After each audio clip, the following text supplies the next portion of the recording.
alive. Yeah, that, you know, um,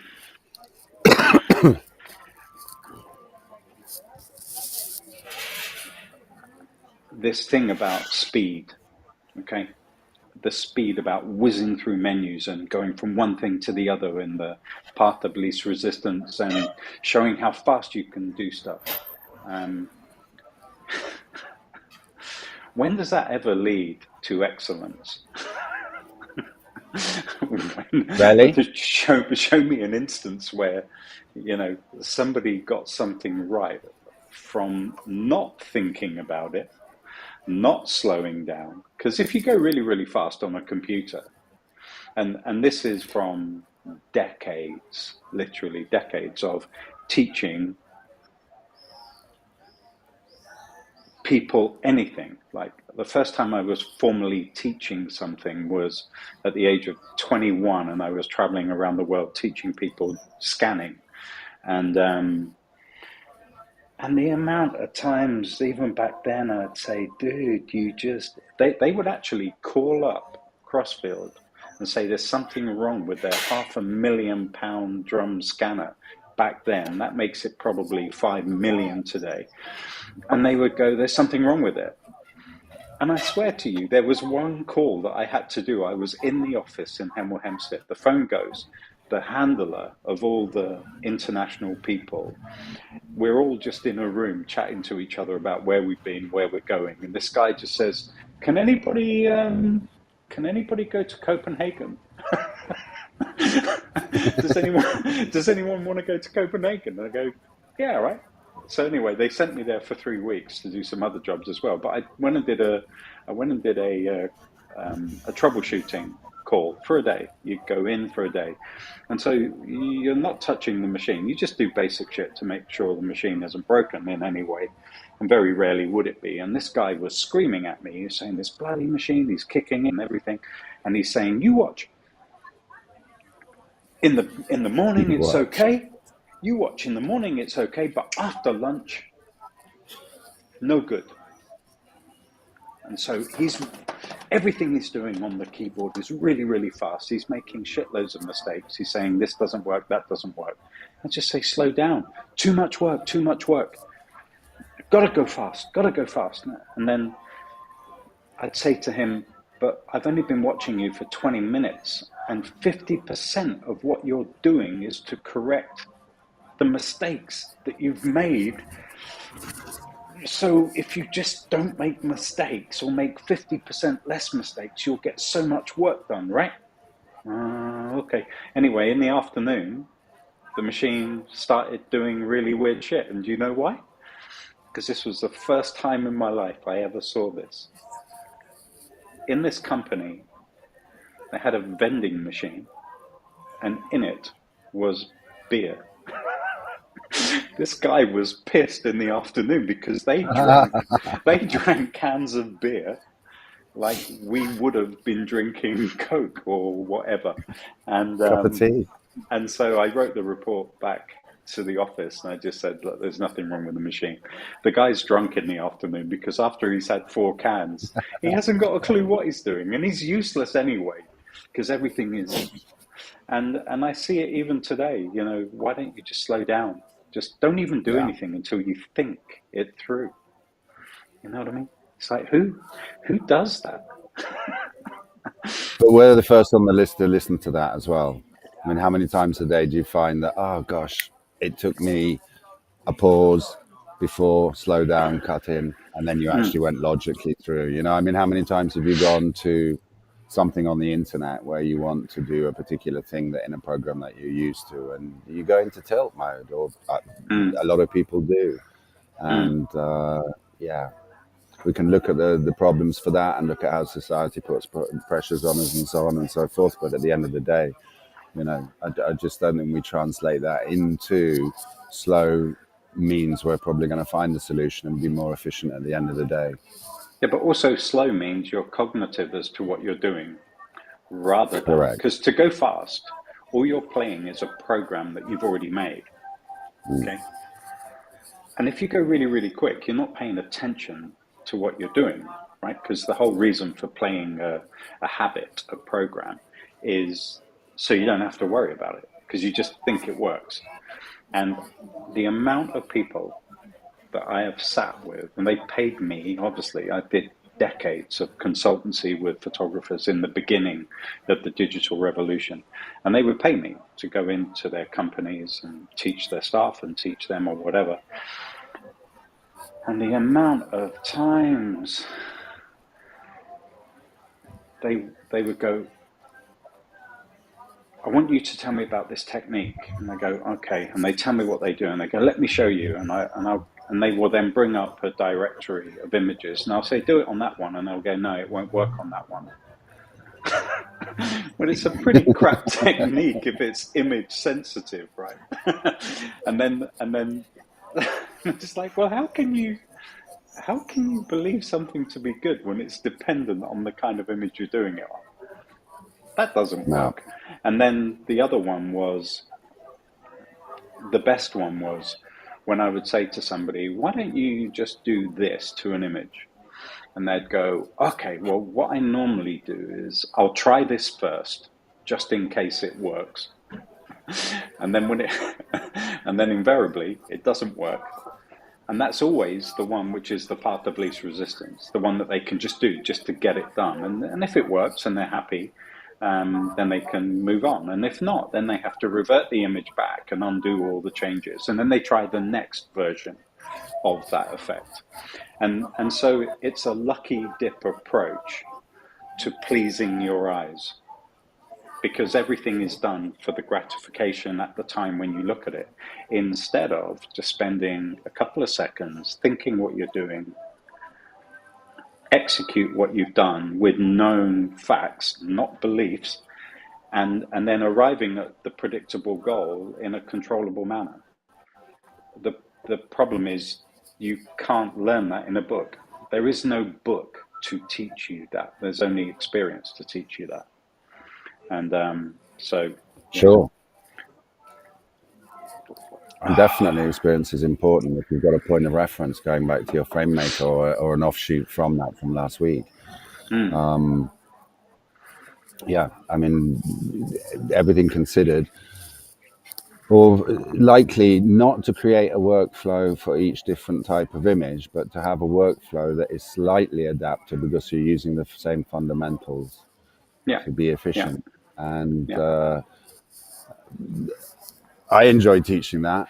And I think all the things that I bump into at the moment are based on that. And instead of looking at the negative of anything, trying to celebrate what we've got around us, trying to make the most out of it. And that, really sort of filters down into photography because, you've got to be honest. I use the approach, is this a picture that everyone else can take before I make the first capture?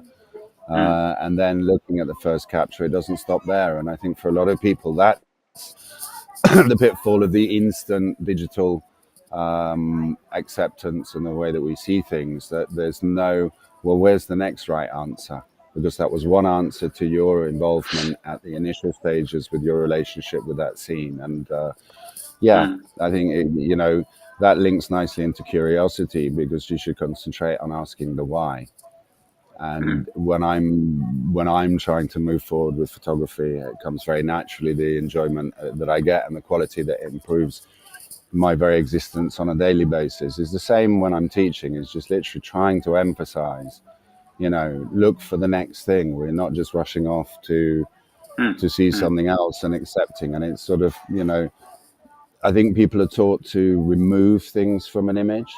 And I try and go against the flow and say, try and concentrate on the things that make that image, and the other things will automatically happen. And again, that runs in nicely if people are going to start touching on video, that you need a shoot list, which you generally don't need, covering the same specifics between stills and video. Obviously, in video, it's the chronological order of the story. It may not be shot in that particular way, but with photography, it's very different. You've got to get that image out straight away, and the storytelling is a development of potentially that scene. You don't have the same possibilities until you get very, very experienced and you can introduce a fourth dimension in a two-dimensional print, and that's time. Mm, As we know, that's easier in video, but it doesn't mean to say we can't look for it in photography, because I think that's what makes people stand out. mm, mm. So fast is not good.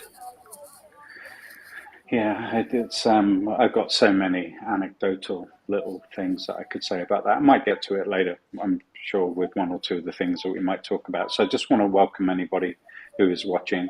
I don't have YouTube in my field of view because it's just me here and it's a distraction if I'm looking over comments and stuff. So I'll not yeah, I'm a bit of a Joe Rogan really. I don't look at comments too much. But I'm grateful if anybody's here and you have something to say. Cool. So yeah, I just started already into a conversation, and here we are a few minutes in. So I just want to ask you, Cymon. I think last week was your first time ever doing that, wasn't it? It certainly was. It's the first And time we, not talking to anybody that you can see. I mean, yeah, obviously, I'm no, having a conversation with you, which sort of even made it even more difficult to understand why I look like a stiff ironing board. but you know what? And I don't believe this is a real conversation. It's not a real conversation. We do not react to each other like this that we would if we were in the same room. There's so many What other was it? dimensions. Was it you that told me a story during the week? I mean, I'm at the age-related problems again. I think I've always got to refer to those because it's one of the things that keeps me going, how to avoid them. Someone told me a story about the difficulties of doing this, and the basic gist of it was that they were on radio, so they were even more blind. So it actually Oh, right. Yeah, it wasn't settled me. with my reason of thinking. No, that's it. So it obviously wasn't you. It's actually a friend here who is from a theatrical world, Mm, and I'd explained to her that I felt a little bit that there was a margin of improvement. And she suggested a friend of hers that went on the radio, who was very nervous as well, that a very experienced broadcaster came to him and he asked for advice. And he said, the advice I give you on the radio is that imagine you're having a conversation with somebody that you know, and give that as your point of focus. mm, And I thought that resonated quite well with me. But I feel now, this morning, because I've got a point of reference, I'm not in the dark effectively. I'm talking with you. And so I think it's advice that's worth taking into account. But I feel already more comfortable this morning because of the emotions that we went through this week. yeah, And that's of one course. of the subjects I was going to throw at you today. Mm, that's good. I mean, my view is that we are all subjective creatures, and I used to think that it's possible for me to share my experience in the aid of somebody else in a position that I used to be in a long time ago. But I've now got to the point where I know I can't do that because we all have to learn it ourselves in your own way because you're you and you're not me. Because not everybody has the same relationship with failure, right? We don't all, the vast majority of people never push any envelope because they're obsessed with being safe, right? It's just a social thing. We're into safety as a species, or most of us. And I've never had a problem with screwing up. I've just had a problem with screwing up doing the same thing over and over and over and over again. That I have a real problem with. And so when the guy said to me, as I told you the story last week, sorry, I thought he would never hire me again. And he said, dude, everybody screws up the first time. And it's a bit like the Matrix when he jumps, right? Everybody falls the first time. It's a ridiculous thing to want to do. There is no Yeah. training to get in front of an audience that you can't see. You know what I mean? There's no training. You just have to find it yourself. So it's good that the first one of these I did with you was your very first time. So I would say by the time you've done it 4 times, you'll be completely different. There's no I hope so. self-consciousness. Well, it's also I'm very film related because I don't read because I'm heavily dyslexic. and like majorly dyslexic. So I'm film orientated. And one of my favorite films, which I watch over and over again periodically through the year, would be The Last Samurai.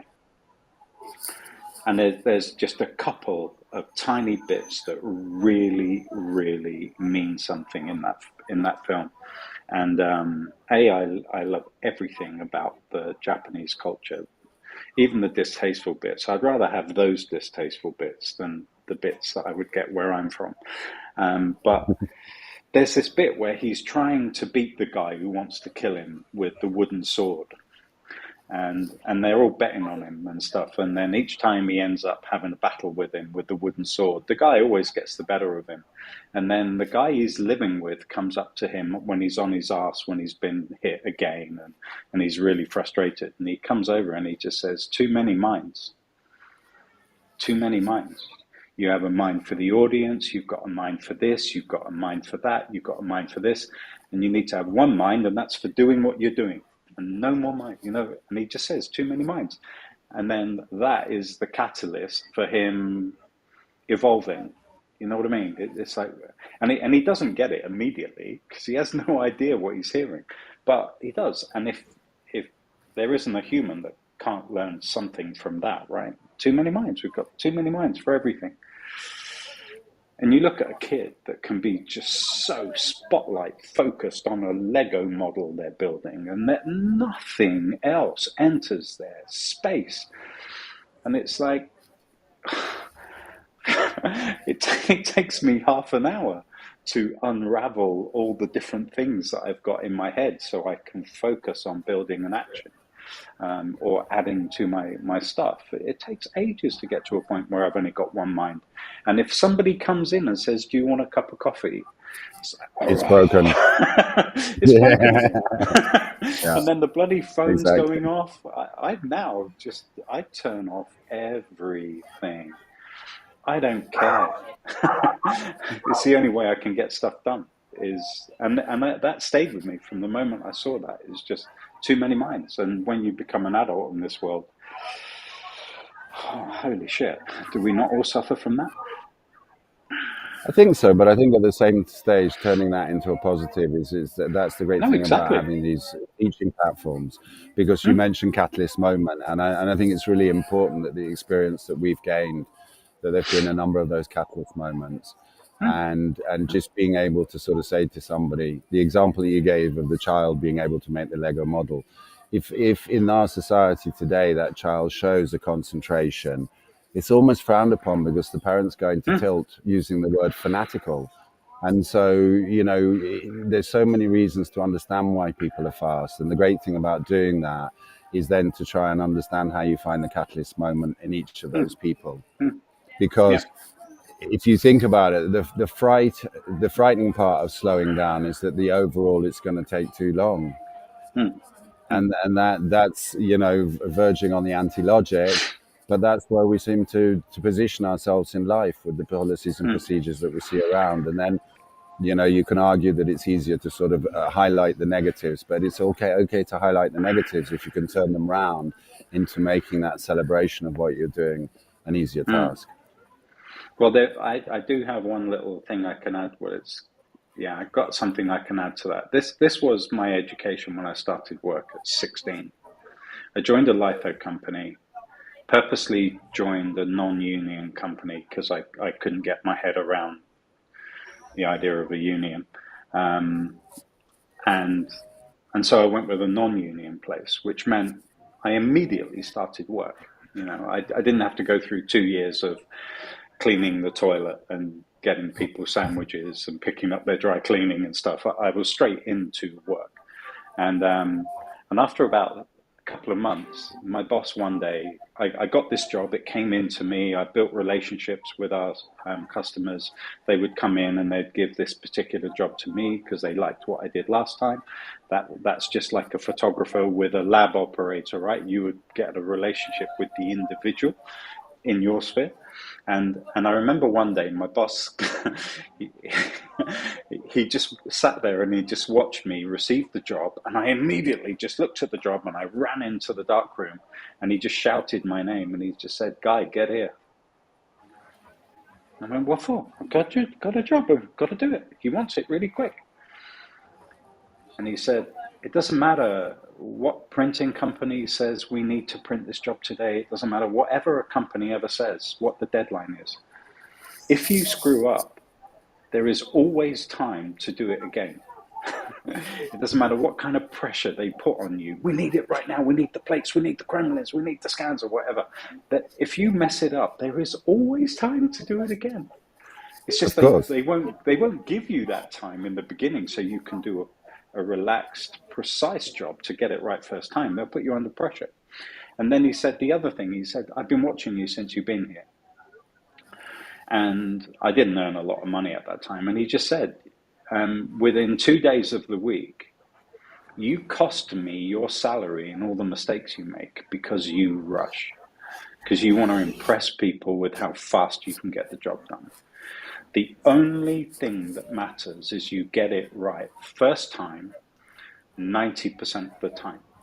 That is the only thing that matters, because back then, to create 4 films that would turn into plates and be printed, the unit cost for a mistake, because he did it, he said, if you go and make a mistake in the darkroom, the unit cost of those pieces of film costs this. And you know how to do it right. I've seen you do it right, but your mistakes are because you're rushing. So he said, this is what I want to see you do now for the next few months. Every time you get a job, I want you to get the job, take the brief, go and make a cup of tea, sit down with a piece of paper, and just take 5 minutes to write down what you believe the steps are, because there were multiple steps in the process. And obviously, I'm just really, really lucky that I met that guy. He was a pretty much awful character, but he just said, "Don't rush to make a mistake. It's ridiculous. It just costs money. And then how are you going to get a raise if I really like you, but you only get it right 50% of the time? Because you are eating the profit for the next 3 jobs that you're going to do." And once he just laid that out for me, it was fine. There's no need to rush. And then I would take my instructions, what I would write down, and I would take it to a much more experienced guy that was in the company. And I'd say, do you think that looks good? And then that guy, because he understands it, because he's done it for decades, he would look at just the instructions and he would go, yeah, but what I would do is I would just change the 3rd step. In there, why not do this instead? Try it. And you've maybe never done that before. You know, when you're contacting from positive to negative and blah, blah, blah, blah, blah. And that way you could have a discussion about the process and learn from talking. And now, today, we live in a world where I speak to my members quite often and they'll go, oh, I got the latest computer. And I go, what for?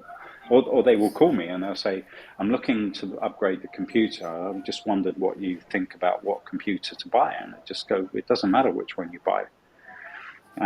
The minimum spec machine is more than good enough if you know your technique. But if you live by the lucky dip approach, where I think this is going to work, and you have to do it, you need a fast machine, because you're going to have to do something 6 times before you lucky dip find the one that you're happy with. And because there's no thought process, how do you learn if you don't look? If you know what I mean? And that's what's lost, because everything is so fast. And so when I go and teach somebody, I just go and sit and watch them for a couple of hours, and I just say, carry on with your work, or just do it. Don't have to talk to me, and I'll just work, and I'll just make notes. Probably don't even do that anymore, because everybody's the same. We're all software jockeys. You know what I mean? Yeah.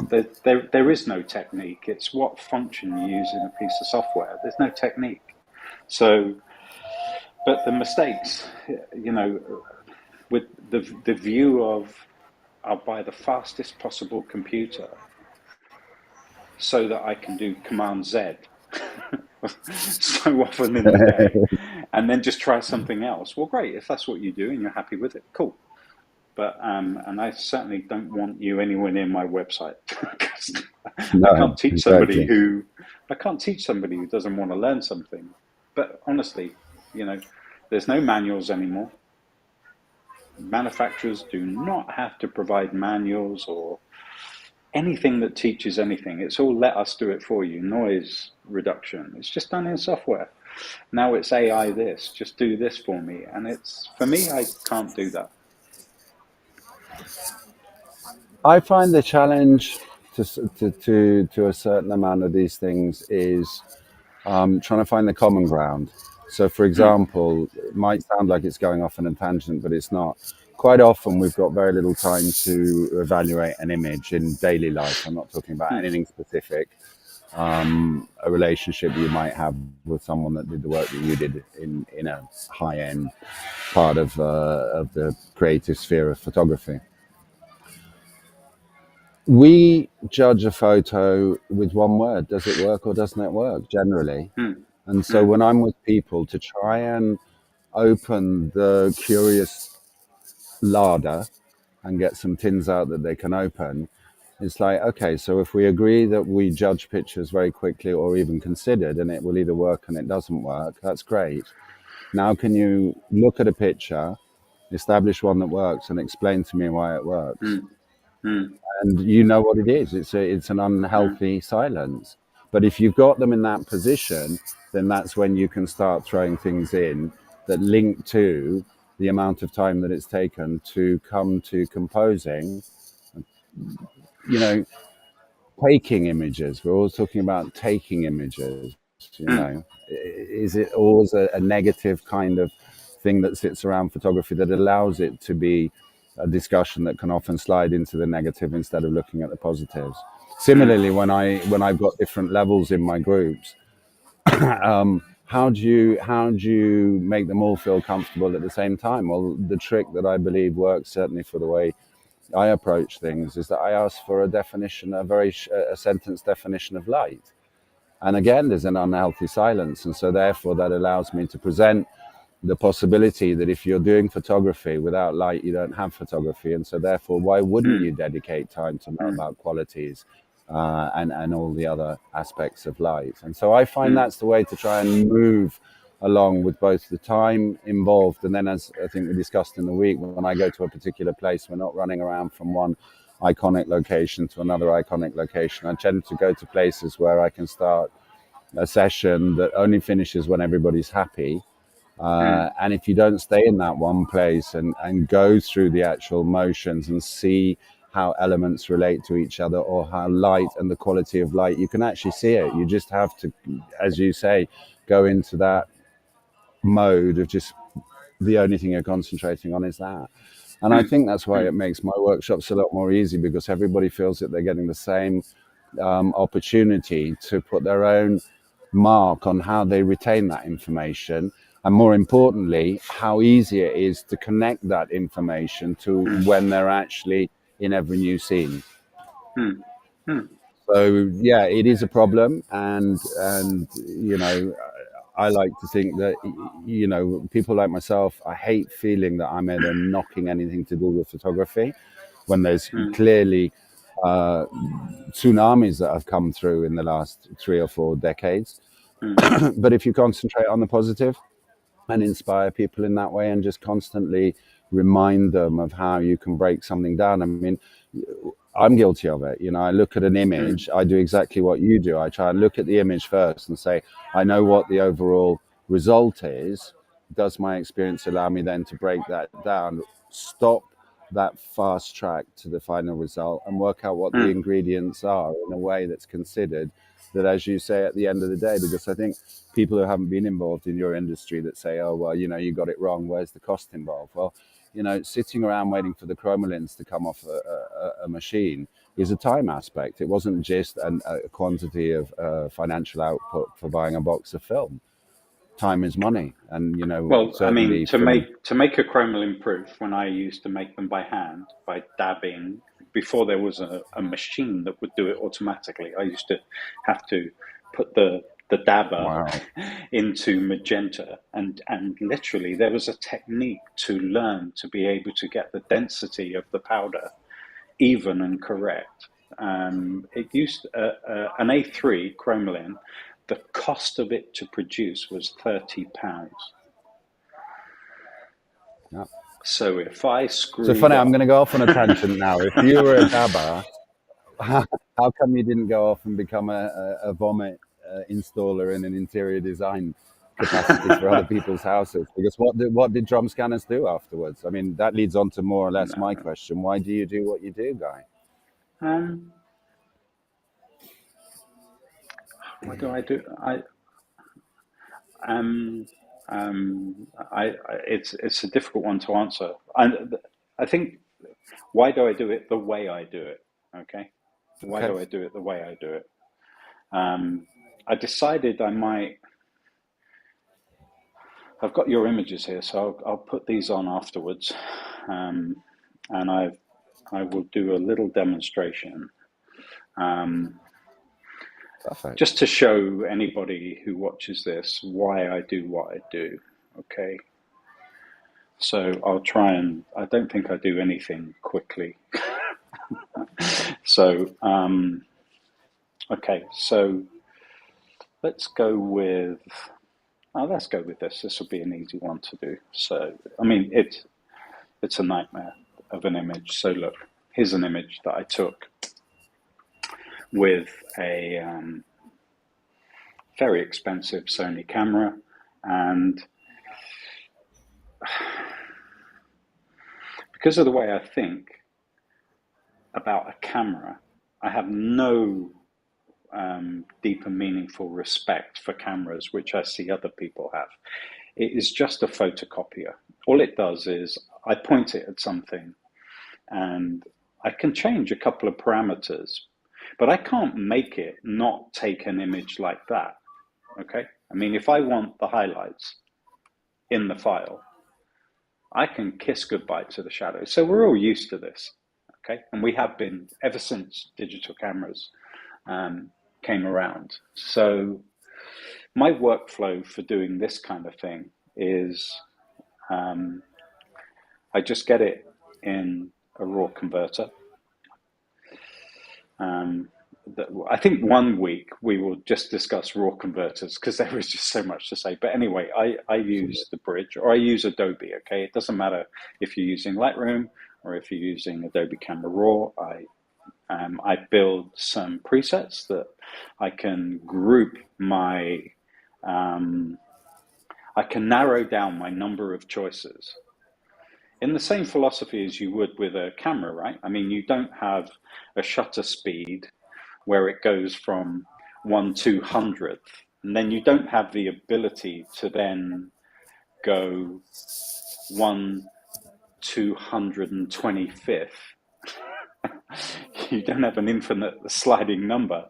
They're broken up into meaningful chunks, right? So and the same with apertures. It's very rare anybody's going to want to go somewhere in between f4 and 5.6, right?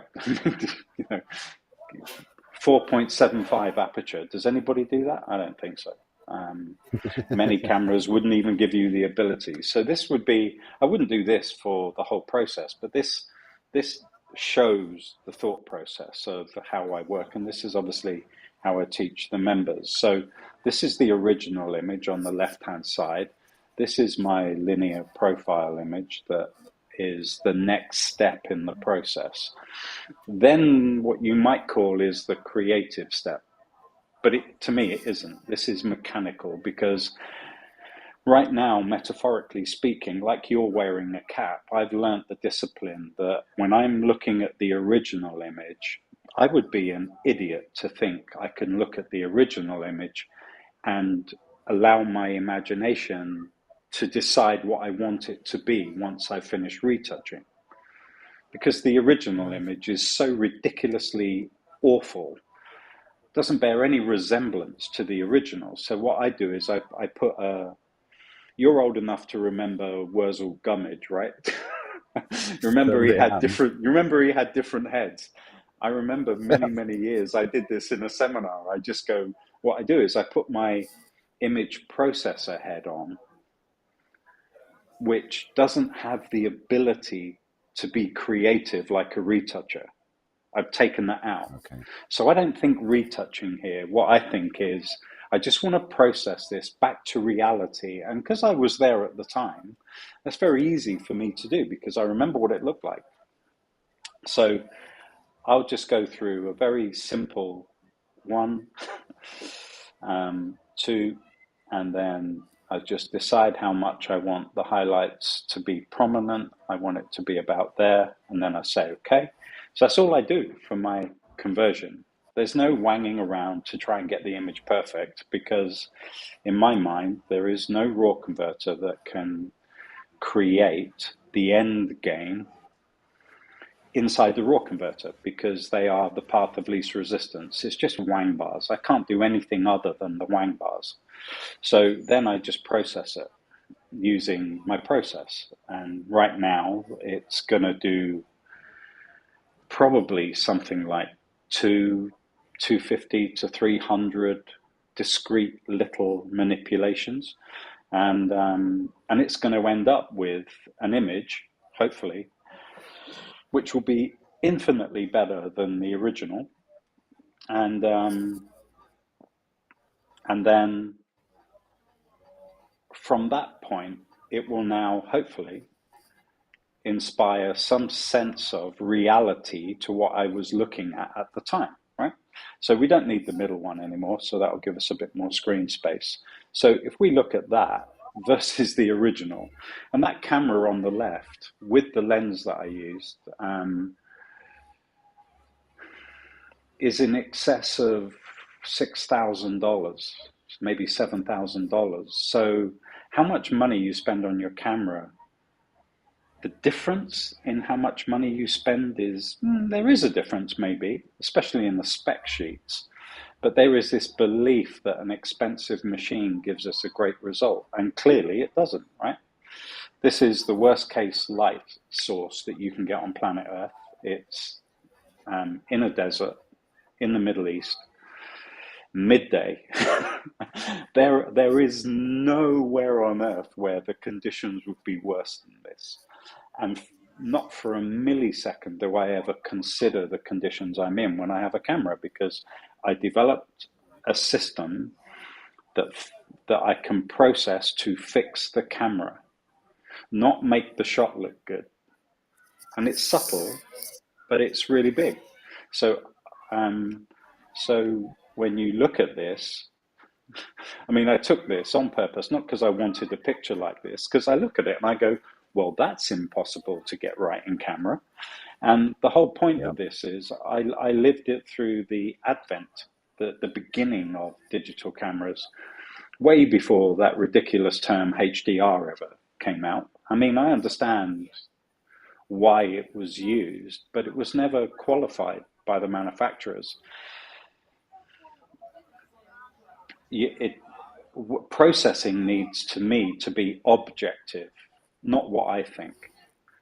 And the best way for me to efficiently work calmly and efficiently is to have a system where I am happy with every single image, no matter what the image is, where it was taken, or what the subject is, and I can process it in 1 minute accurately to a known level of quality. The only way I can do that, and obviously with absolutely zero wanging around, that's why I always, last week I made the slide of, are you a wanger or whatever, because wanging, there's no learning curve in wanging.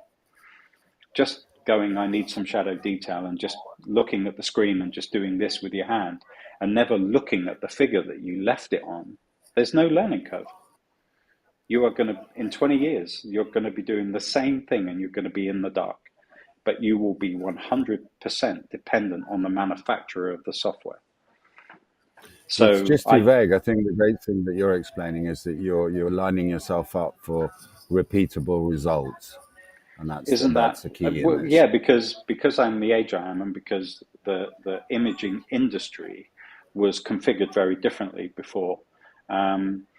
There wasn't the money to do it 2 or 3 times until you got it right on every single job, which obviously is the way it works now. And so I have to go from the left-hand screen, which is pretty crap, right? And the right-hand screen, which is really close to what I was looking at, without the subjective me then saying, yeah, but this is now, you know what I mean? It's like thinking about the context of where that image is going to be used. I have never sat in the presence of anyone in the last 10 years, which when they're wanging around in Lightroom, ever considers where it's going. They never consider where it's going. And the thing is, when you, if you know, obviously it's not a dying, but it's a reducing medium. The idea of going from screen to print, there are how many people today playing with digital cameras who, in their lifetime, will never do an image that goes on a printing press. It's massive. It's probably 80% because the wanging around will never be good enough to go to a printing press because you have to take into account the medium that's going to reflect the image. And so everything now is, it's going to be on the iPad, it's going to be on the iPhone, it's going to be in Instagram, it's going to be on a website. Fine, that's cool. What you see is what you're going to get. Cool. But having gone through the discipline of an unknown thing which I'm not in control of, having to make an image print correctly, meant that I understood it was a multi-stage process. And what I wanted to show was, I'll just flatten this down, we'll make a copy, because I do this very often in my life, which you're going to smile at, okay? So, no, don't smile. Sorry, you said it now. But you It can wasn't even a smile now, smile. It's right? going to turn into Because a it's a negative Okay. now. Yeah.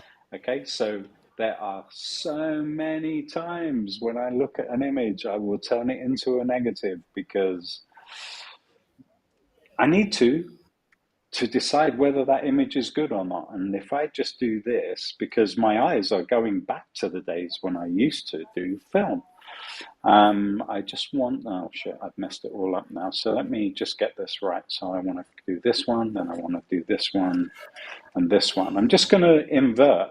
Oh, invert would have been good. There you go. If I invert the two in the middle, just going back to the days of film, look at the difference. Which one would you choose if you were working in a lab? You wouldn't choose the one on the left. No.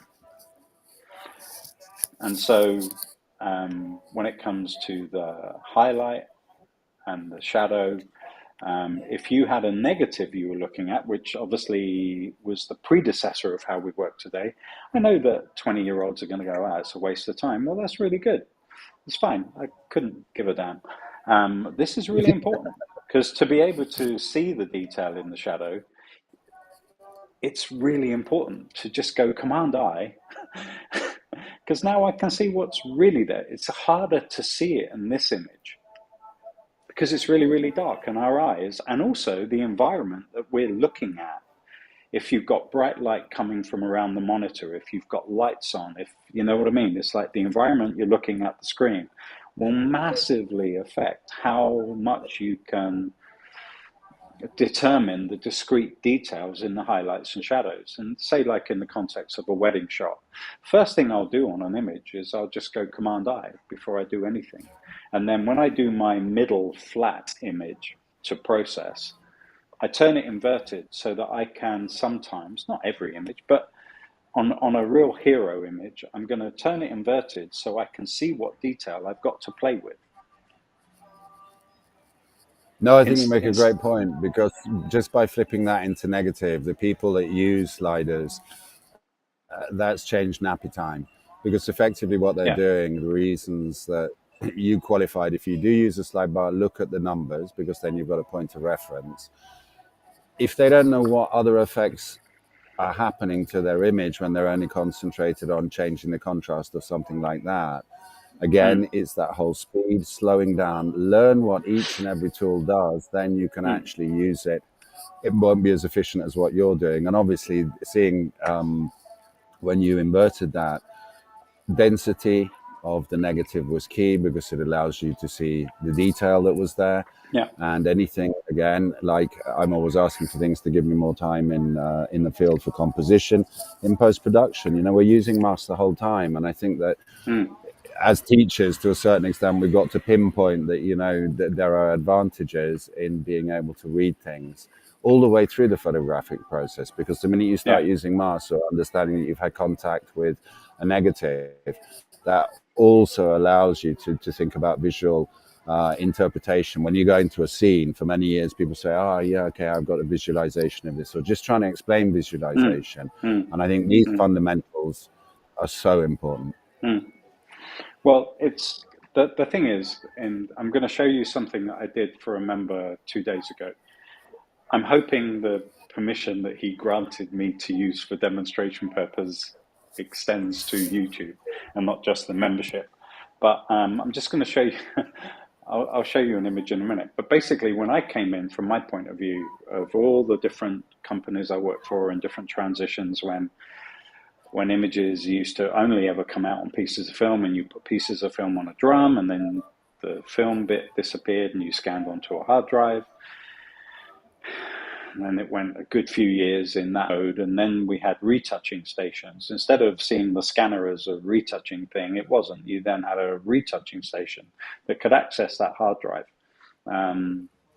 or you would actually unplug it from the dishwasher sized, like a washing machine. And this hard drive was about this big and this deep, and it was 300 megabytes. I used to weightlift with them while I'm waiting for the scan to happen. You'd work out in that time, use the time to do something. Yep. And then you'd carry it to a different machine and screw it in, and then you'd hit the button, and it was shoo, shoo, shoo, shoo, shoo, shoo, shoo, shoo, shoo. And then the heads were as big as your finger. It would go in between these wafers, and then it would suddenly turn on this. You'd be on this machine, and you could do a cutout, and I started doing all that stuff, and then when it moved into the Mac and everything else, and then photographers came, and then photographers would hire me to go to a wedding with them, because how you retouch can influence how you shoot, right? And so Absolutely. when I like your skill set in what you can do after the shot, given that you can't go back afterwards and take it again. In the beginning with photography, nearly every single person around the world that I worked with, from amateur to really high-end photographers, were all the same. They just used exactly the same techniques with a digital camera as they would with film, because why wouldn't they? That it's a camera, right? But Yep. the difference was that if your image goes into a photographic lab, which would have been you, your expectation of manipulation would be really small. They could manipulate it, but it would be really narrow. And you can do anything you want on a computer.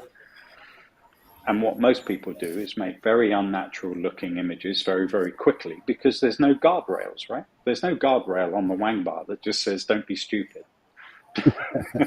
Right? Sharp And the drop problem, here.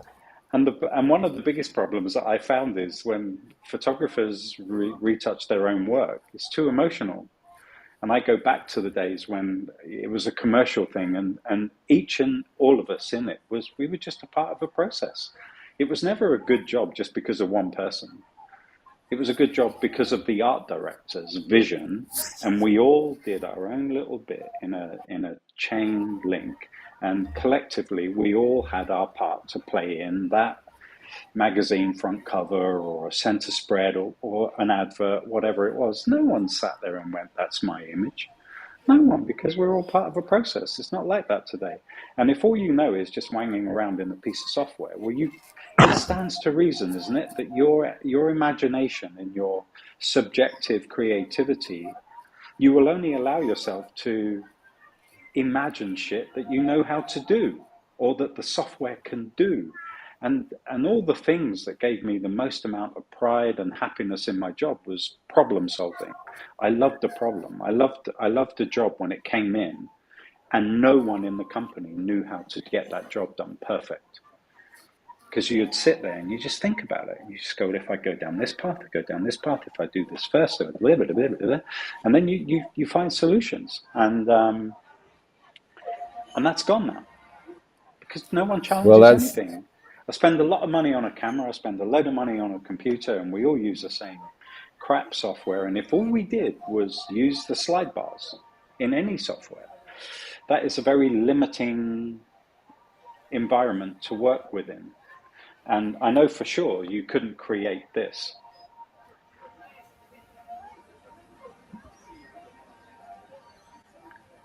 Not a human alive would be able to make that from the image it came from. I'm showing you a processed image, not a retouched image. This is just processed. It took 1 minute to make this in the same way as I did the other one.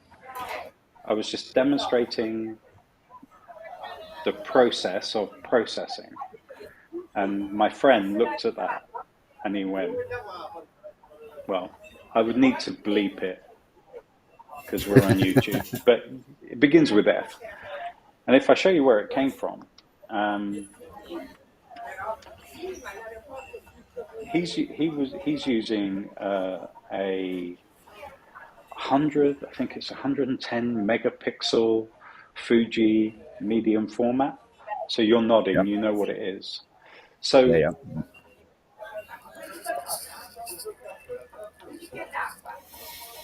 that's just processed. You don't really get it until you get really, really close.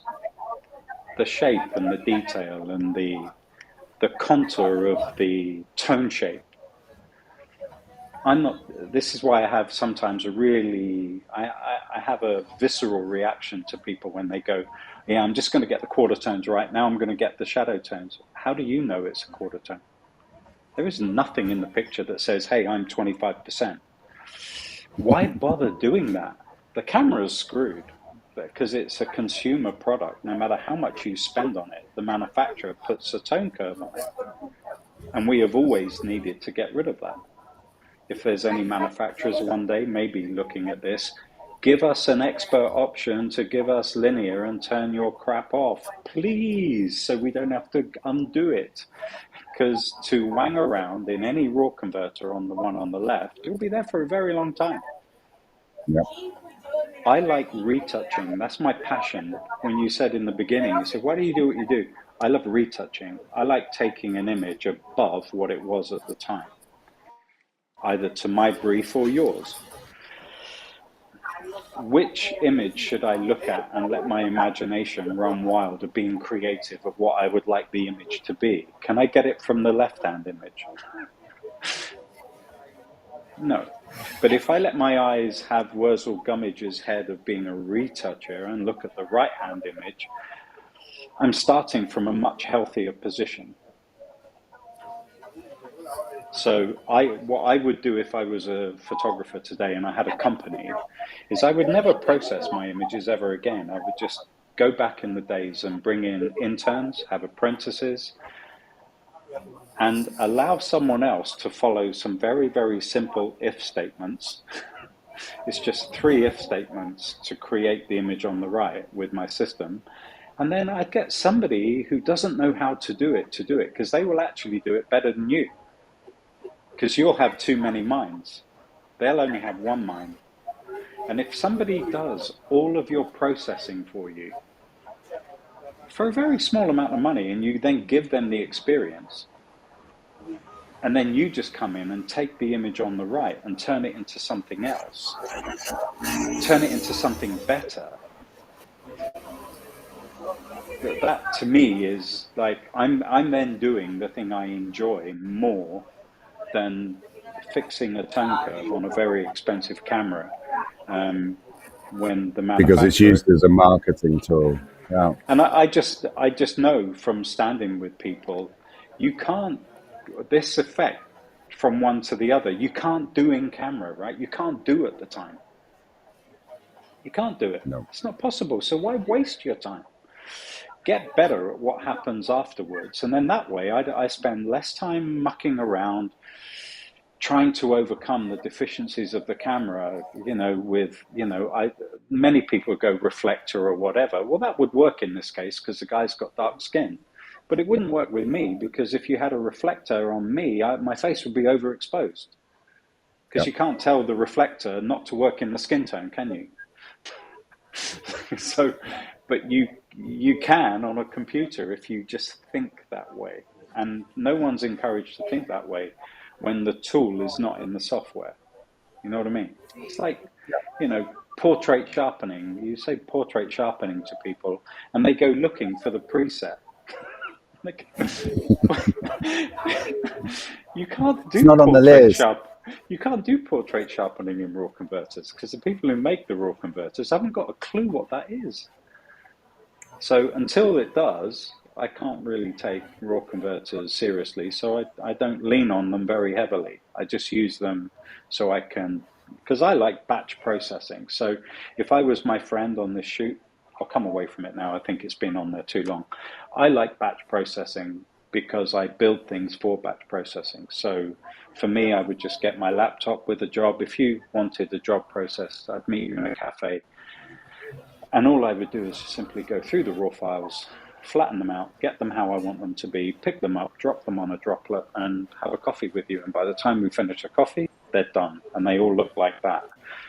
Then we sit there and you go through the process and you say, could you do this? Could you do that? Could you do this? Could you do that? I go home, and on my good machine, I do those edits.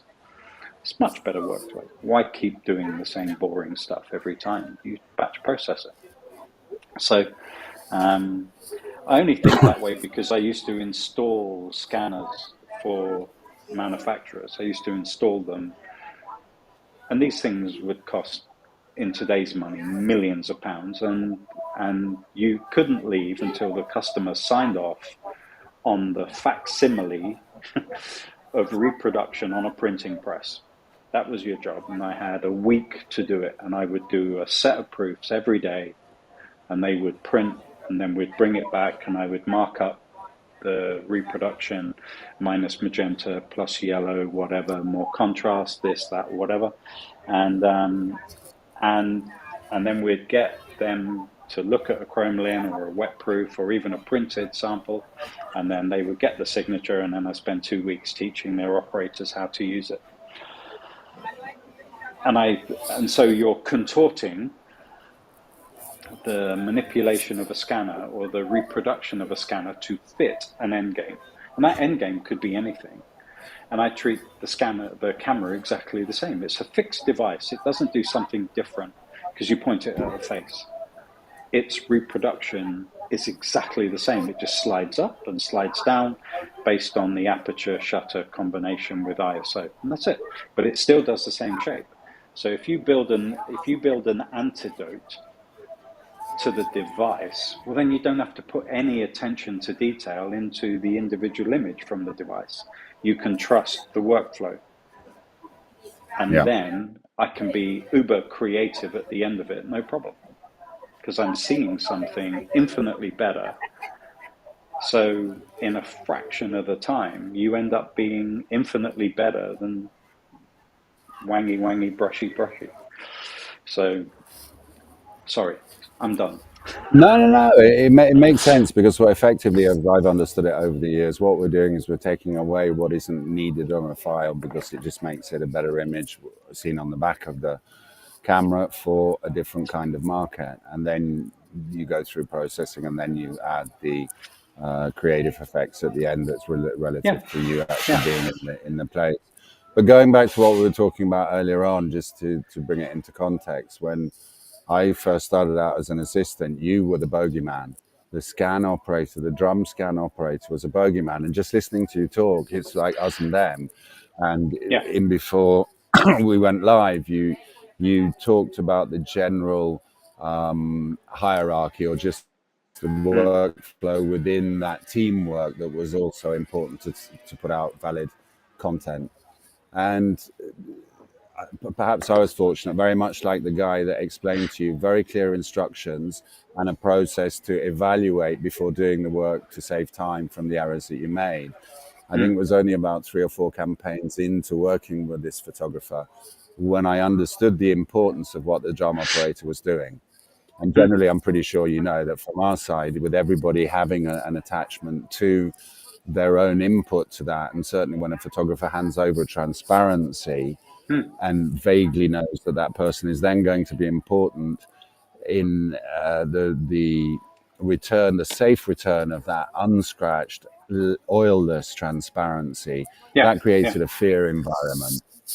I Hmm. was lucky because before I became an assistant, I did dispatch riding for CT. You may remember them. They were an E6 lab that were in Poland Street and in 2 or 3 different locations in the city and then down in Fulham, pretty much serving the London beat along with Metro and Joe's Basement at the time. And I was very curious. I'll bang on about that until I die because it's so important in this whole process. And so I'm still in touch with him now. He's a chap called Mark Grosvenor. They're a company that are called Curious Productions. And in the high level end of advertising, they still operate in the way that you operated Hmm. to a certain Hmm. extent. There's a person that's going to take your transparency, oil it, place it on a drum. And so that naturally led for me trying to find time to see what that process was, create a relationship with not Mark Grosvenor because he wasn't the actual man that Hmm. got his hands Hmm. oily, but with the people who were super friendly. And that actually led on to the most important part of this, which was, and you touched on it, before ever going out to do a quote, even what Robert would do, and that's what helped me understand the importance of the drum scanner, he'd go to the retouching company and ask them what would be the best way to shoot the various plates to give them the best Exactly. chance of making it a Exactly. realistic image. So it makes sense. If you Well, don't you, know something, the result is fear. If you no, but go and invest the time in it, you can't have a single human that can spread across all the different disciplines that it takes to go back then from film all the way, put film in a camera, have one person who picks up the camera, who understands the reproduction, the printing, the proofing, and everything, and have one person to do it all. I mean, it's ridiculous to think you can do that. And you wouldn't want to anyway, because, like I said, it's very, very difficult for creatives to be objective, right? Because we're human. We get really emotional. And that's why I used to recommend to nearly every professional studio that I used to go to, I said, why don't you just treat digital like you did film? You never developed your own film. I mean, the amount of photographers that actually stood there with some film with developer is like 0.0001% of all images made in film were developed by the photographer. I mean, some people did, but just because one person did doesn't mean that you assume that glory just because you call yourself the same name. Everybody used a lab, right? Everybody. and more importantly, it's great that you brought that in because where was the trust then based? Because you would have your Exactly. lab clip test your roles and your Yeah. relationship and the time invested for them to understood how you shoot. They would then, from your shoot list, be able to judge your films and get them to the best possible. Where's that trust in post production now with digital? It's the Well, there time can't that be people any. don't There can't be invest any because in there's no learning skill the left. they don't know the tools. They're going No, so but fast they want the end result. no. It's the dog And why biting are its we going? tail. Why, yeah, but why do people go fast today? Because they crapped on their own doorstep. Because digital meant that you could take pictures without a financial penalty. So you can take thousands without having to pay for any. And what do the manufacturers do because of that? They massively increase the price of the camera because it doesn't cost any money to take a picture. And now, I mean, I remember when I used to travel around the world giving lectures every single day of my life, and or nearly every day. And I remember being at a bloody event for wedding photographers, and I opened up with, who takes the most, who takes the most pictures on a day here? And I remember after some people, I'd say, who takes 1,000 and who takes 2,000, who takes, and then this guy just said, I can put an end to this. I take, and he got up and he puts his hands up and he said, I take 5,000. Just tell me how you can intelligently, with a thought process and discretion, go through 5,000 images in an amount of time that would guarantee high quality at the end of it. We people, not everybody, obviously, but most people have just replaced quality with quantity. And isn't that Yeah. consumerism in every single act of life? I mean, that's everywhere. It doesn't matter anymore if you can buy it cheap, because when it breaks down after a weekend of using it, if it's cheap, you just go and buy another one, right? Or it's going to be upgraded within 6 months. So that same mentality is in my field. And obviously, I'm a grumpy old man. I think I have a right to be. I'm my age. I've been around this industry and many industries now for 44 years. I've seen so many digital revolutions, and not once did I ever see quality increase because of it. It takes a long time for the massive depression of quality to occur before tastemakers say, this is shit, let's make it better. Let's and how do they do it? They just go back a few generations, pick up a couple of techniques, and they bring it into now, and there we are. And Yeah. so imaging today, whether it be video or whether it be still, to me, is still in the infancy of coming up now, where volume doesn't matter. All I know is I look at most of the people that I speak to through my website, and I can't remember the last time I spoke to a business owner in the world of imaging and they went, "Oh my God, I can't believe how much money I'm making. Business is great." I can't remember somebody who said, "I'm making more money than I ever did, but I'm being expected to get the job. I have to now deliver 4 times as many images, and I have to do it in a fraction of the time, so I can only afford to do it in Lightroom. I can't afford to do it properly." So how can you help somebody? And who created that in the industry? It wasn't repro and print people and designers. No, It but just I mean, wasn't. don't you find it incredible that you've got a camera coming out faster than McDonald's can change their menu?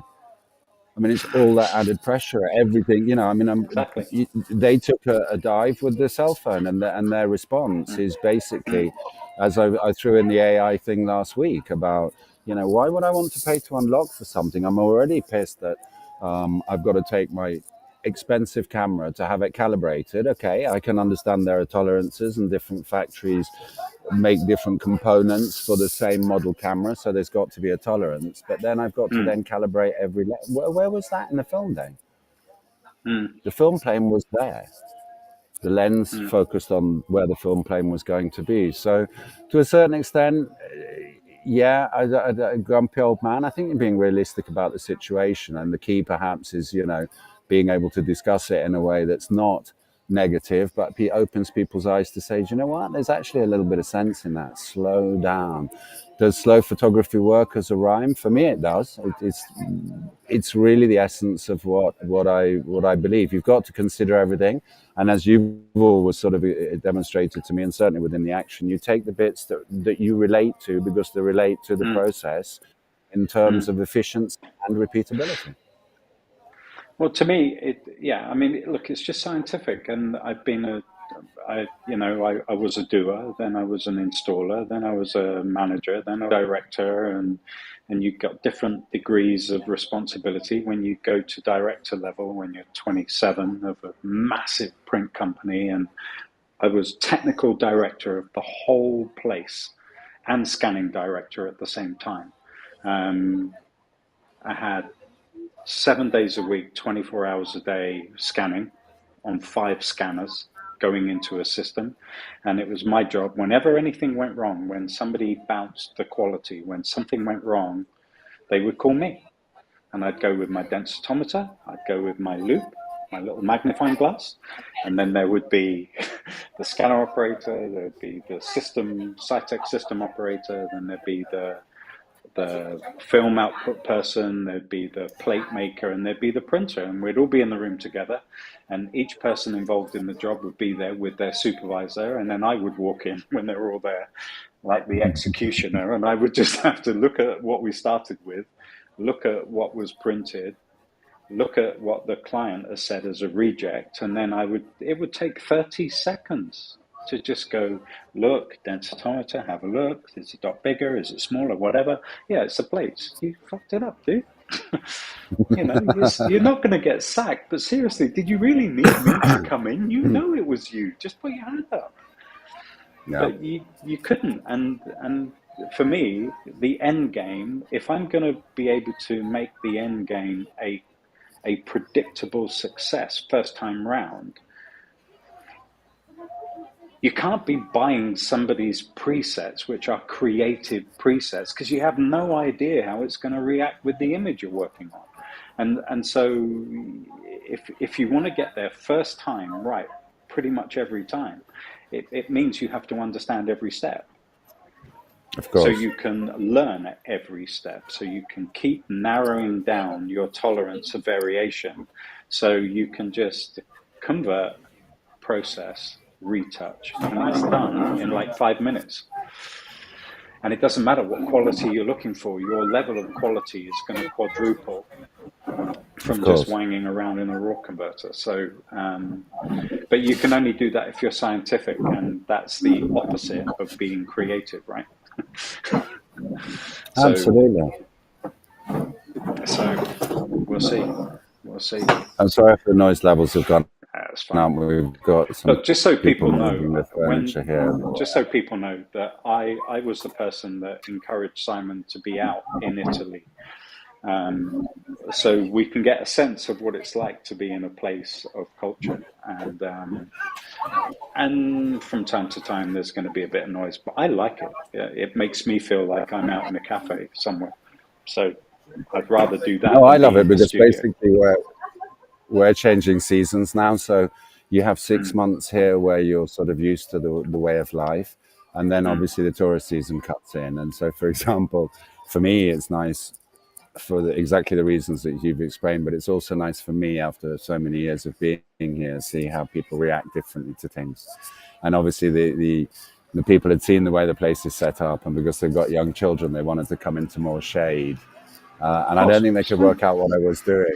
And I'm trying to look at them as if to say, yeah, whatever you want to do It's is fine. cool. It's not my place. I even asked permission to be here. But there we go. So look, Anyway, last week you yeah. talked about the um, Maggiolata, yeah, the Magellata, the and celebration of I spring. watched a couple of your live Instagrams during the week when you were showing it, and you was going, they're going to be coming down here soon, and then I was going, how soon?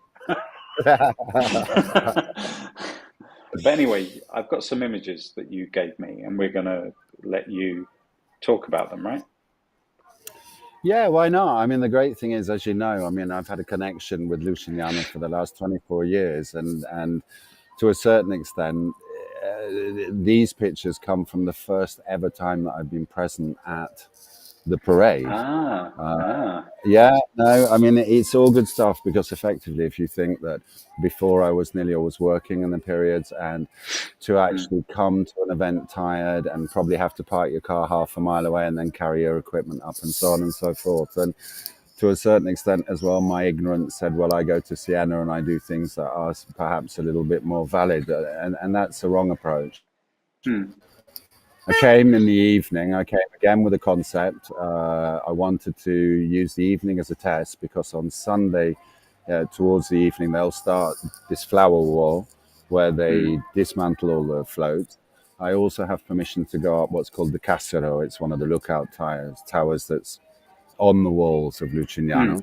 mm, And I think it would create a really beautiful view. So these actually came from I said to myself, do I really want to take two lenses? Will it be very busy, this, that, and the other? And I think, as you were saying before, I actually tried to say, hang on a minute, get in the car with what you've got, go up mm, there, whatever happens, and feel it. And mm, luckily, it started well because I was parked right within 40 meters of the door. And then I knew where the floats would come in. And so I went down to where I believed it would be less crowded. And to tell the story, it was almost like, can I tell a story of the tractors coming in and so on and so forth. mm, I think being new to this sort of thing, that the images you're going to show, certainly this particular one, he's on a float. mm. The whole theme of Sorry, this here, he's on a float. he's on a float that looks like a bar. I mean, the overall theme is music, and so the girl there is sort of Wow. dancing and doing foxtrots and charltons, and and so on and so forth. If you think there's 4 contradas, so the using the points of the compass, the village is divided up into 4. So there's 4 floats. There was a music theme, and this was pretty much jazz, that kind of area, cotton club, blah blah blah. And I was just doing the retouching this morning, and it was a nice color image. But because when I find if you determine a white balance in tungsten lights, what you do is you can get close to a skin color, but you will lose the saturation in the clothes. And so I decided that this was one of those difficult ones where not only do we have the lights, but the color of the buildings inside, and also the proximity of the lights on the floats, because they're not all LEDs. So this was very apt for an image that didn't need that over warmth that would normally come. And I just think that, I tried to keep it down to 4 images to try and just keep it on track, really. Yeah, it's the only one that I present. Next one? I think so. So this is shooting through one of the floats into a next float, and basically I'm trying to use the griffin, which is the stem of Lucignano. It's above a lot of the doorways, certainly on the right hand side, which I think, as I mentioned before, was where the trade is and where there would be more finances available. And again, I can't remember which. She's on a stand where these actual white pieces behind that are made out of flowers are made in ivory tusks, because there was a float that was overall African. There was one that was Britpop. There was one with Freddie Mercury on it, and so on and so forth. And this was just levels and layers. Can I just 1 minute? I've got visitors in my studio, Absolutely. So take the bag off and take them somewhere and give them some attention. That's lovely, but I can't interact right now. It's okay, but if you want to carry them out, the rabbits are the new flavor of the thing. So every daughter should have them. Matilda was Bayer's rabbit. No, so I'm just saying, take that bag off and then slide them out, and then just give them some attention, because they've been in there for quite some time, and just slide it into the hallway, and then close the door and have some fun. Cool. Sorry. No, I just, basically saying that this is the colors of Lucignano, and it was just trying to, take a different view of what the float is. And perhaps I didn't have quite enough time, because these were only done on Tuesday evening. And I had an initial selection of 102, and I want to, as you know, get them down to 15 images that will go into an e-zine in the series of Life in Lucignano. So this was very straightforward. I thought it was stunning colors. It gave me the opportunity to get the location subtly in through the stem. And no, for me, all I see from a design point of view, if I go back to the days of the magazine, and if they made a magazine of this that they were going to give out to people, which no one does anymore because it costs so much money, but and if the format, because of it being a magazine, was going to be A4, I just see that's the front cover for me. Yeah, it'd be difficult to put a gutter down the middle of that, but not as difficult as some. So just a front cover A4 out of there, keeping the swirly thing on the right-hand side of her face, and then just allowing it to crop wherever it does on the griffin. It's fine, because you can see what it is, but that bit of her coming in sharp from within the foreground being very just slightly blurry is really nice. I like that a lot. Should we go next? And I learned, absolutely. But I learned something from this. It was, I used the denoise in Adobe Camera Raw, and I was still getting, because of the low light, a lot of noise in the griffin and the design work in there. And so again, I just thought, what could help me in the shortest time possible? And so I just put in another layer with slight blur on it, and just by selectively blurring the griffin and the yellow parts of that, it worked beautifully. So another way to skin a cat. That's cool. Right. And that's, again, she's off the Charleston float. I just saw something very clean. I think some people might look at these and say, well, he hasn't really given us the flavor of the overall celebrations. But we had that in the first pictures, and I wanted to have a little bit more intimacy. And as you know, just before we went live this morning, on Yeah, all she the was there. outsides of all the flags, and she was actually taking a picture, and it was like, "Excuse me, is this you?" It's like, "Yeah." However, it didn't lead on to a conversation, so I can't really go any further with that. But yeah, Cool. they're the first few offerings of my first experience. Okay. Ah, yeah. And So what this was is this? interesting. So this is perhaps so the last time we went live, we were just outside of this bar, so everybody in the Mm, reflection in the window, more or less on mm, the veranda where we were. And a friend of mine called Enrico, sorry, works in this bar, and the mm. figure that's silhouetted in this is his son, who's leading the procession at the beginning of the All right. evening. And so I felt like I was a father spying on his son, taking the only picture he could without going out into the public. So that was my concept of the very first part of the evening. Cool. Cool. And don't you think he looks like Russell Brand? Because I bumped him in the bar the other day, and I went, "Hang on a minute, don't be offended, but you've got a doppelganger in England." And he went, Yeah, "What are you absolutely. talking about?" I said, "Well, I tell you what. Instead of wasting your time, we got onto Google, and Mm, um, and basically I pulled up on the images Russell Brand. He went, "Oh yeah, of course I know this." And then it was later that I clicked that he was the son of the guy that I go to the bar to have tranquility. So I think this is one of my. This was a good start to the evening, and mm, more importantly, look at the situation. Do you remember we were talking about manual focus last week? mm, mm. Tell me how easy it would be to do autofocus on that, and then really, I'm sure there are certain techniques that other experienced photographers could use, but I don't really care whether it's Nikon, Sony, or Canon. You're going to manual focus that to get it Yeah. 100% right. The thing that just talking about the focusing, I'm going to come off of that for a moment, if that's okay. Yep. So, the focusing. I remember when I was in Holland and I was living there, and my friend got hold of the Sony AR3 when it was just released. This is a long time ago now, and I started off with Nikon cameras, digital cameras, because they gave them to me, and then it was pretty much the same with Canon. I shifted to Canon, and then they gave me the 5D Mark II. So I went with Canon purely just because I preferred the colors of my friend's Canon camera. It was that deep for me. It's like choosing film that goes in the back of a camera. They had a different color space, so I still think in that way. So I didn't necessarily like the camera. I just liked the colors it produced. Um, And then the Sony came along, and my friend, I knew I was going to buy it before I even touched it because I loved the presentation of it. The design of it was amazing. Um, and then he just showed me what it could do from the focusing point of view, because obviously it was the first kind of mainstream mirrorless thing I'd ever touched. So, and when I saw the capability of the camera, it was outrageous. But the best bit of technology in that camera was the visual aid for doing manual focus.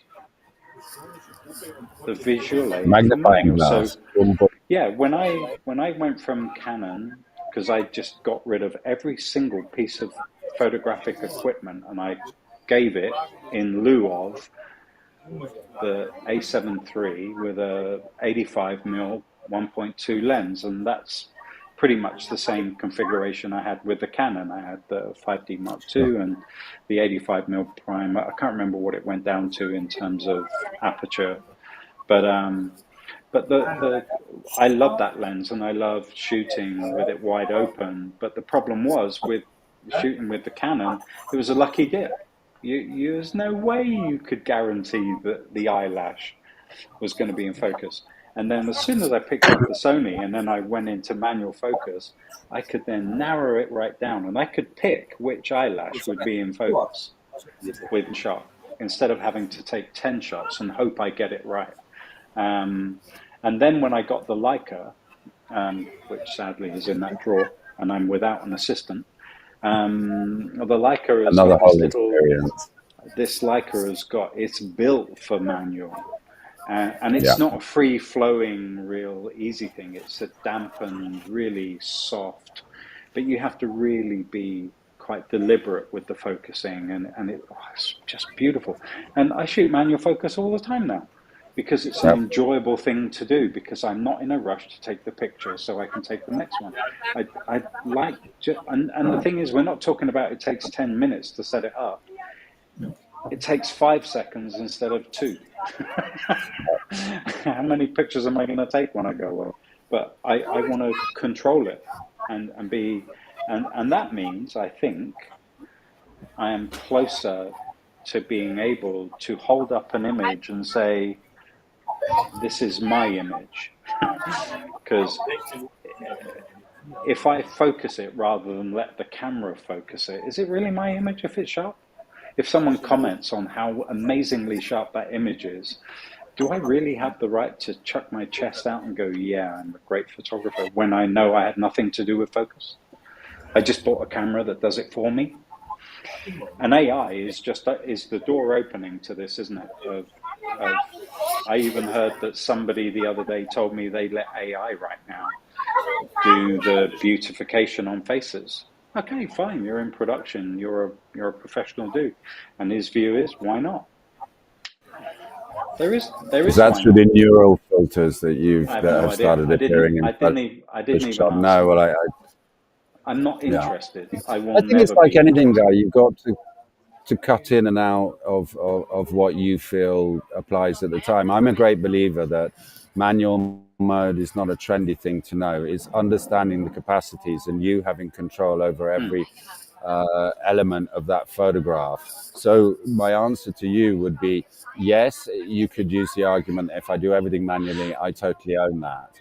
But if you're experienced enough to know when to use either speed or aperture priority, then you can also say, well, I decided to allow to share that responsibility with the unit that I have in my hand.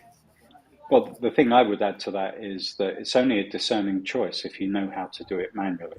And I'm not talking manually by putting the camera in manual, because it's still in bloody auto. It is still working out what is a good or a bad exposure. It's only truly manual if you have a light meter in your hand. And how many pictures would be taken today professionally by somebody who wants the glory of saying, this is my image, by saying, when I work, I meter.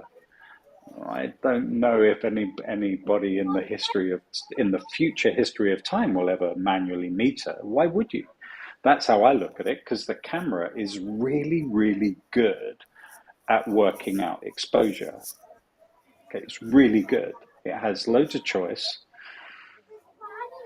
but the actual exposure of my shots is not something I really ever get involved with, because I work the way I do.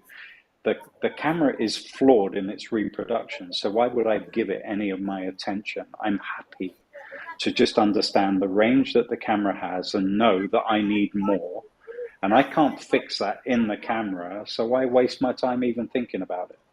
I just choose the metering mode that works for my mind, know when I should change the metering mode for when I'm in a different scenario, and then process accordingly. So manual to me is that the most important thing with any image for me is the focal point in the image sharp? And I don't want to hand that in the hope that the camera will get it right. Because I've sat The only thing next to I'd like, too many people who have seen in a thumbnail in Mechanic or whatever we use to browse, and I've sat too many times next to somebody going through their wedding shots, seeing a shot when it's really small and going, my God, that's amazing, I can't wait. And then they open it up and they go, it's soft, I've got to throw it away, can't use it. That's heartbreaking. Do it manually, dude. That way they're all sharp where you want it sharp. Sorry. but I think you've opened up a part of film that isn't embraced in the arrival of digital all those years ago. We were limited to using a light meter because we had ISOs based on the film that we chose. Exactly. So to have a great range, you had either a financial consideration, because if you could have 7 bodies, you could have whatever film you wanted to cover all those ranges. So the first thing that digital brought to us was the time that I'm looking for in composition. That was already saved because you could make a photograph in whatever conditions you found, if you understood that you were amplifying what was already there.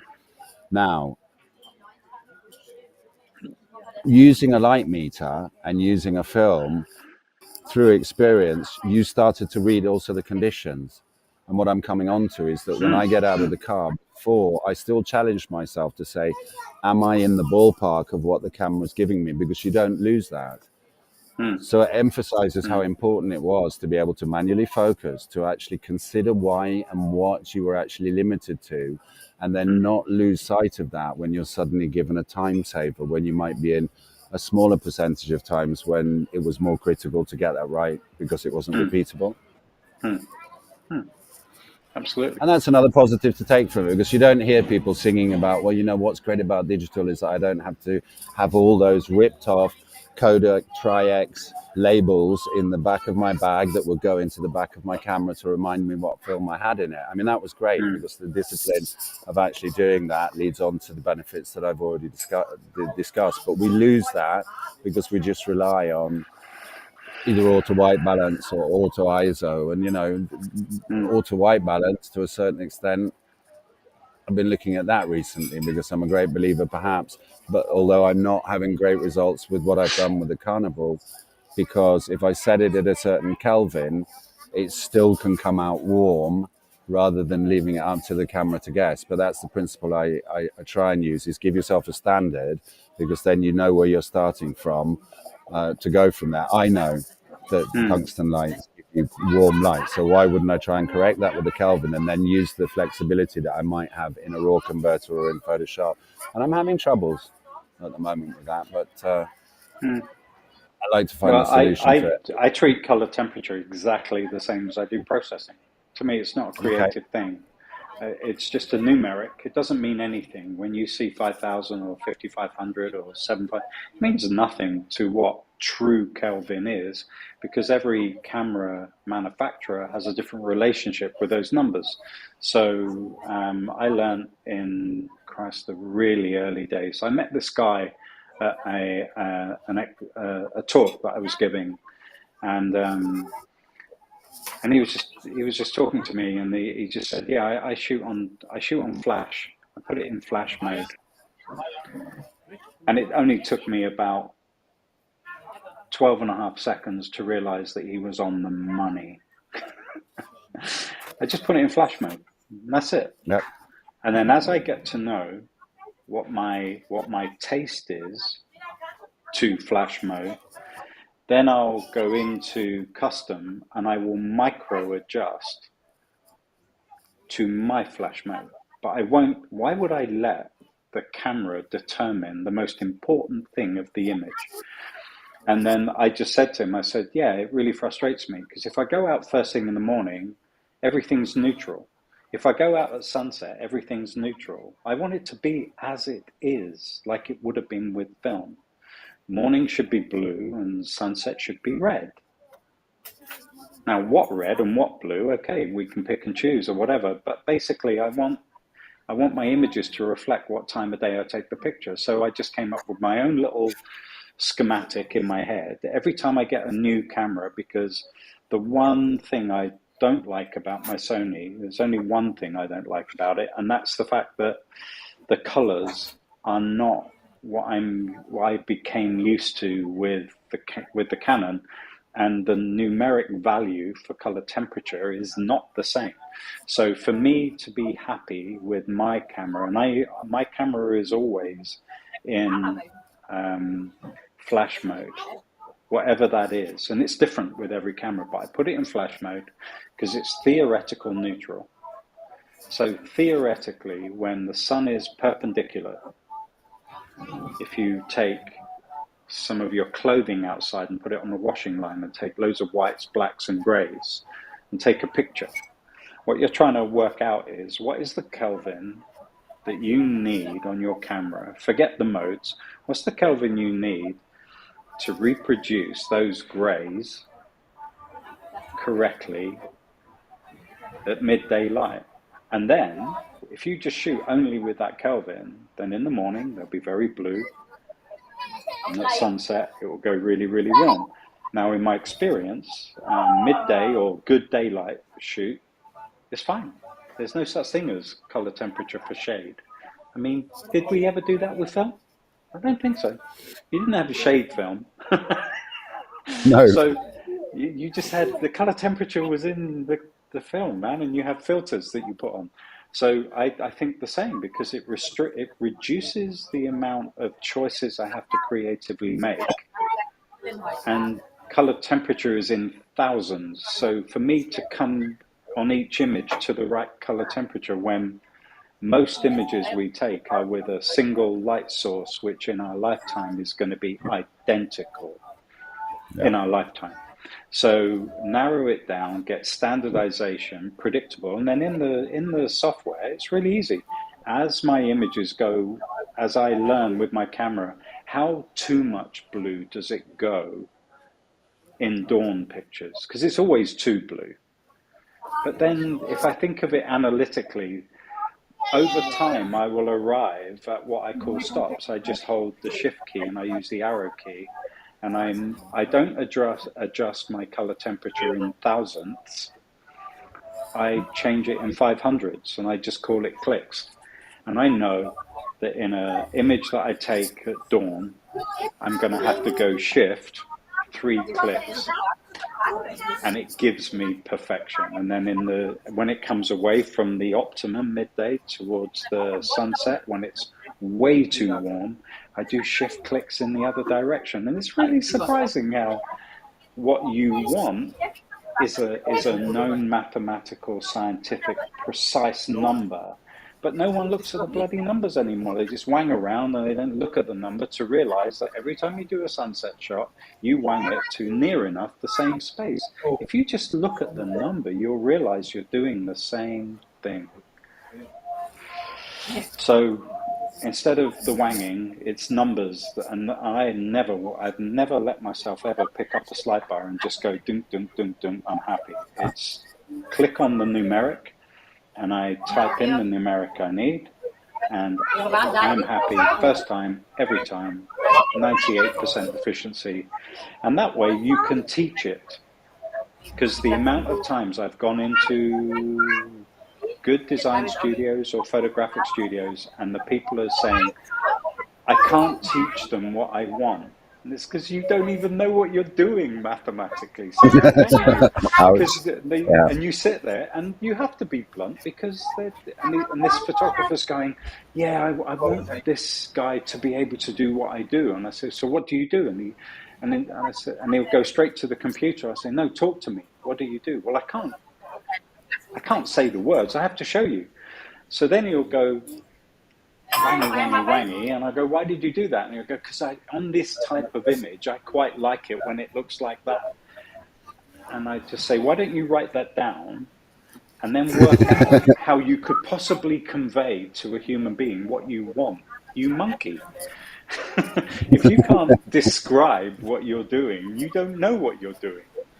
That's not to say that he's not happy, but you can't grow your business if you have to do every single thing, right? And it's so much better if you can just say, this bit that doesn't need me, and these people would even be better than me because they're not emotional to it. They just see it mechanically. Leave the bit that is the creative bit to the person that wants to be the creative. But processing is a discipline to me, and so is retouching. And to effectively do retouching, you have to be able, for me, you have to be able to switch your mind into being a processing person. And so to be able to teach, you have to know intimately what it is that you are doing and how many people can actually verbalize the reason why they do something. Because I quite like it when I wang it over there. Cool. Or how many people are very good at winging it? Because I mean, I think following on what you're saying, I'm picking Kelvins at the moment, and with Canon, I'm sort of looking between 5,000 and 5,600 and doing my testing around there, which is very similar to putting it on flash because you'd effectively every time you put it onto one of those presets. But I'd still rather have it every time giving it that Kelvin that I want because then you've got your standard that's what I do. to develop from what you're saying exactly. Well, mine's Always mine's have that now stat. evolved. Mine's evolved now to the point that I've used the Sony for long enough now. So now I know that 5,650 and minus 12 or plus 12, I think it's plus 12. It gives me the same result as the Canon at 5,500 and zero. Okay, I don't care about the numbers. I know they relate to some scale, but they're not intimately relating to the scale. They're not derived from the scale. They're just numbers to make us feel that it's a camera, you know. So now whenever I take an image and I know it's a daytime image, I know that I'm looking for 5,650 plus 12. And if my job is to just reflect that time for what it was, it's not my remit to change it. No. It's only if I want to add an inflection, a feel to that image, then I might, when I'm being a wacky creative. But it's not, if what I'm doing is trying to be able to show the viewer of the image what it was actually like at the time, it's not my job to change it to something else. It's photographic. It's taking a frame and allowing someone to be there and see what I saw. And why would I play with color temperature? It's great on nighttime photography and floats when you've got like a wide range of different color temperatures. Imagine trying to do that with film. Well, you're then going to talk about the dinosaur. We had a color meter in those days as well as a light meter. And if you think about it, film people and video people use that the whole time. So, we've extracted something from Absolutely. photography that has either become Exactly. redundant or no one sees the value in it. Absolutely. So, cool, dude. Cool. We've been going for a very long time, actually. Way longer than the And hour we should have been. I've been very generous with the time here. I've been allowed the time. Yeah, Just setting the table. they're giving you so a table for free, so we need to call it a day. Exactly. Yeah. Cool. Well, look, we'll be All right. back hopefully next week if you're around, Next week. and we'll do this again. And maybe it will be more, less, or whatever. Oh my God, that's that Apple thing. Yeah, I turned that off on my I had to computer do the it. moment I saw it. I had to Did do I it. turn? Yeah, it doesn't work on here, does it? Because I don't go through it. That's cool. Cool. Oh, Anyway, I'll do dude, this thanks. for you then. Okay. No, we're not doing that either. Yes, you are. Oh Love my from God, this Italy. is There you go. How to embarrass yeah, Guy. yeah. No, next week we are going to do AI because I have so much to say about AI, and Fantastic. yeah, All right. we will be back next Thursday, hopefully. And from Italy, I'm going to say sayonara. Okay, dude. Have fun. See you soon, Take care. Thank you. guys. Thanks for watching, and we'll be back next week. See ya.